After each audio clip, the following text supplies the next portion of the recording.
Let's start off with a quote from the book. "The America we celebrate is an illusion. America, the country of my birth, the country that formed and shaped me, the country of my father's father, and his father's father, stretching back to the generations of my family that were here for the country's founding, is so diminished as to be unrecognizable. I do not know if this America will return, even as I pray and work and strive for its return." Ouch. Well, it's true. America has been hollowed out from the inside.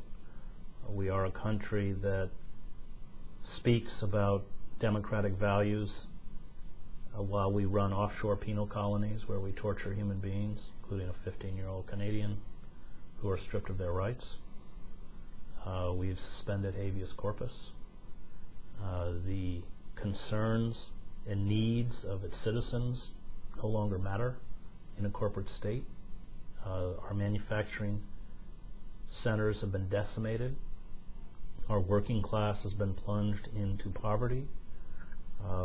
We have taken away the social service networks that once sustained the poorest and weakest among us. It's why our mentally ill sleep on heating grates or are put in prisons, where of course we have the highest percentage, 25% of the world's prison population in industrialized nations, although we're only 2% of the population. We are being destroyed by a permanent war economy, by debts that we can never repay. The country is in free fall.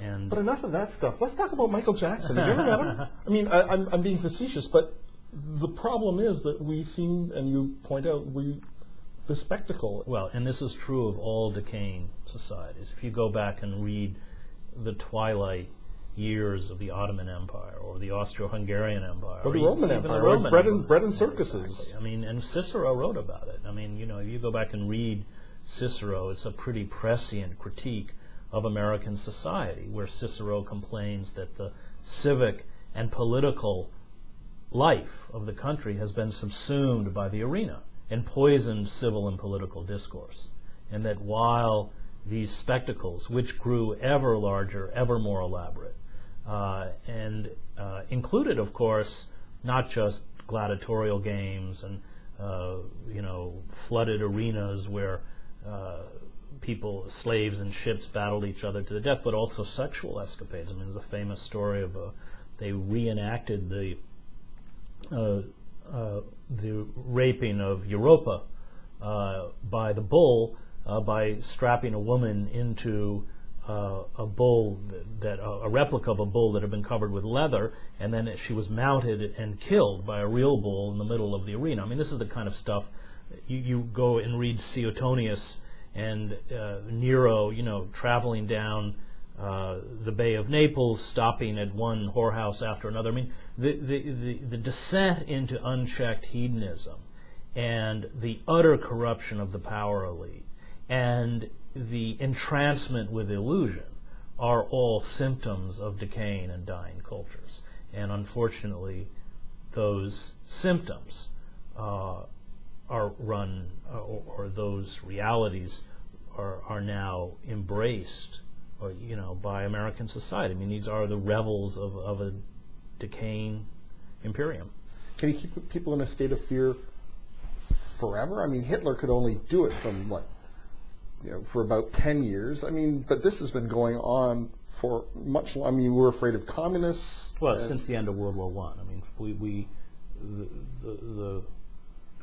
the power elite, which essentially took a country that largely opposed the war, entry into World War I, created the whole huge propaganda campaign, which became the basis of modern advertising, and demonizing the Hun, and immediately after the war started demonizing the Red Scare. And the Sedition Act and the Espionage Act, which were passed during the war, were used in 1919 to round up supposed communists, but of course mostly progressives and labor union leaders, including, we deported almost 300 people to Soviet Russia, including Emma Goldman. And so that understanding that people were not moved by fact but by emotion, courtesy of Freud, that rise of corporate advertising after World War I, the ability on the power elite to grasp that when you make people afraid, they essentially become passive, became an endemic part of American society. And for years and years it was directed against communists, and now it's directed against Al-Qaeda. Having spent a year of my life covering Al-Qaeda, it's, I would describe, a nuisance rather than any kind of serious threat to America's national security. A nuisance that got lucky a couple times. Yeah, and but the idea that they are some kind of existential threat to the United States is an absurdity.